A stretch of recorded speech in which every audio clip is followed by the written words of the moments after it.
My first question gonna be very easy for you. Can you describe your characters to people that don't know yet, Clair Obscur? I play the very mysterious character Verso. My name is Ben. What an order to do that in. Verso is a very, very mysterious character who we have deliberately kept quite opaque in the lead up to this game because his intentions aren't exactly clear, certainly to the player and also I think to the expeditioners. And I think that's the most intriguing aspect about him is his very, very the dangerous repercussions of his existence, and I can't wait for players to experience that as they play it.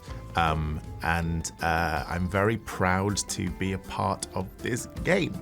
Well done. No spoilers detected. No. Perfect. You're perfect. Thank you. And I'm Jennifer English, and I play Maelle, who is an orphan. She's only 16, and yet she's decided to go on this expedition.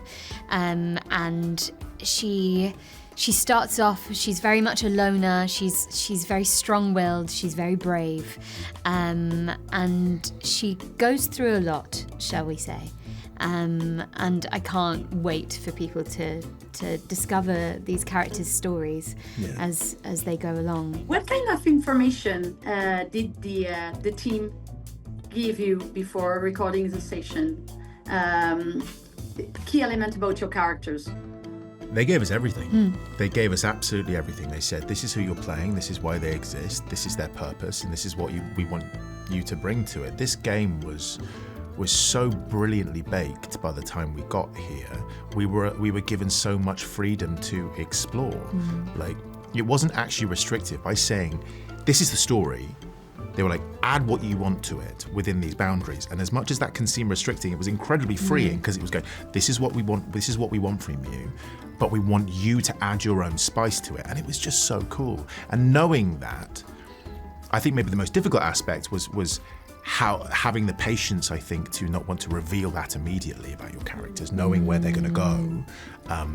But we were guided along the way, and Guillaume and Jen were there every single step of the way saying, this is what this is where your character is at this point, this is what we can say and this is what we can't say. But having the full story, I think, was vitally important, I think, into bringing the complete honesty about who Verso is and what his intentions are, what his wants and needs are, as complicated and dangerous as they may be. You have some very complex and multi-layered characters, both of you. And what part of you and your experience in the previous game did you bring to the game, to your characters? Well, when I first started Shadowheart, she was my first kind of very big lead. I'd done a lead before, but it was a very small game, and this game was huge, and I had 4.5 years of practice.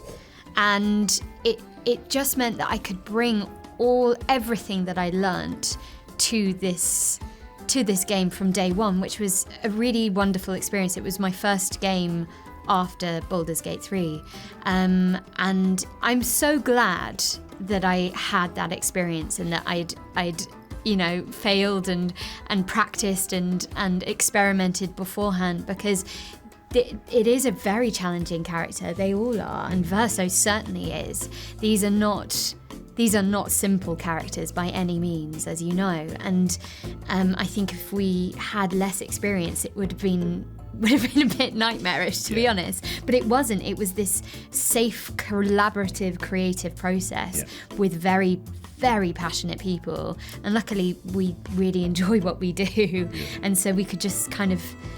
It was like the passion would just snowball. It was brilliant. Technique is a thing that can't be taught. It has to be learned, I think, because ultimately you just have to figure out how your voice sounds, or how your face works, or how your body connects to your voice.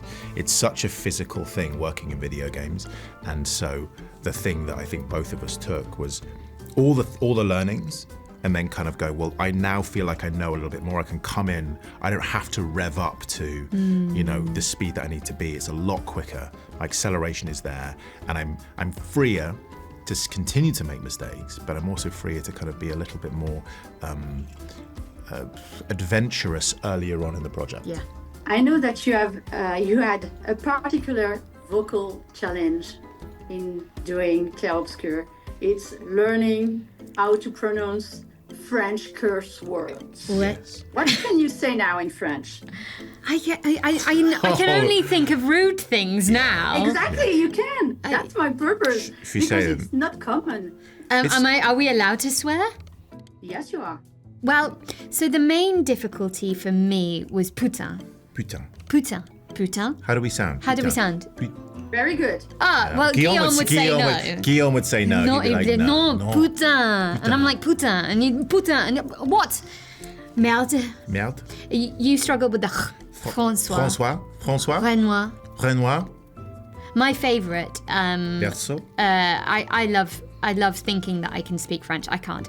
But my favourite is nothing to do with the game, but is I feel like we don't have a really good translation to in English, which is je suis crevé.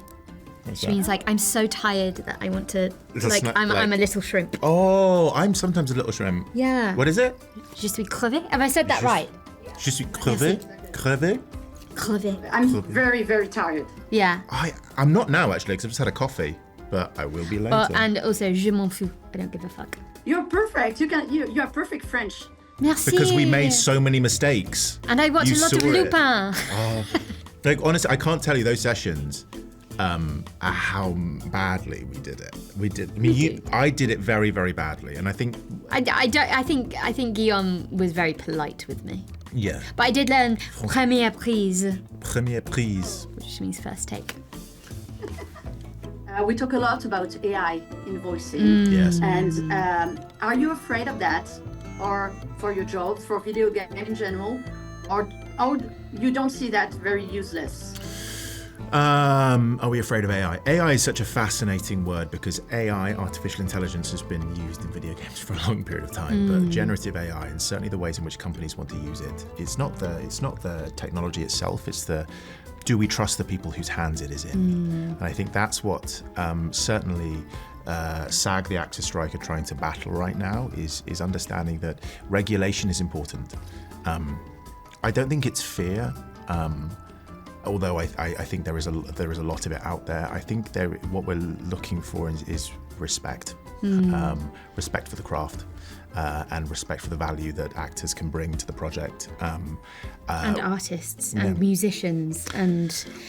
I'm fully aware that we are the artistic arm of a technological medium. We are, that's what we are. So you're going to get a lot of people that go, we want to push the boundaries of technology as far as it can go. And those pesky actors are getting in the way of all of it. And actually, I think the fact that we are here talking to you right now, the fact that there are so many brilliant performances out there and the iconic characters that you remember, you right now in 2025, you also remember the actors who gave you those performances. You remember those actors who brought them to life, whether they are in the language that we're speaking now or whether they're in the various regions in which you remember them. You remember how that sounded. And I think it's very important that is because of the humanity that they brought to it, and that's what people are fighting for. I recognize that not everyone is going to agree with that, but that is certainly the stance that I take, and I think a lot of our colleagues take as well. Yeah, and I think and certainly for games like this, which require a level of creativity and intelligence, which I think most RPGs do, we've got an audience who is very discerning and emotional, because why would they be playing that game if they weren't? And I personally, from what I've experienced from speaking to said audience, is they do not want AI voices. Because they're not stupid. They don't want a robotic voice. Yeah. You know, like as seemingly human as it sounds, it's never going to replicate the surprising emotions that we have as humans, because quite often when we say a line, we're not going, yes, I'm going to say that in a sad way. We're going, right, what's the subtext beneath this? How has that person looked at me, so that's giving me a slight reaction? I'm going to be, actually, the way that Ben said that line, like, that's made me a little uncomfortable, so therefore I'm going to have my guard up a little bit, even though it looks like from the text that I'm not. AI cannot do that. And I don't want it to do that. And also, it's just copying. It's just stealing. It's just stealing. That's all it is. I get that, and it's been done without our consent, and people are going to want to continue to do it. But I stand for people understanding that there is a great value that we can bring, and I look forward to continuing to bring that to people in the future. Absolutely.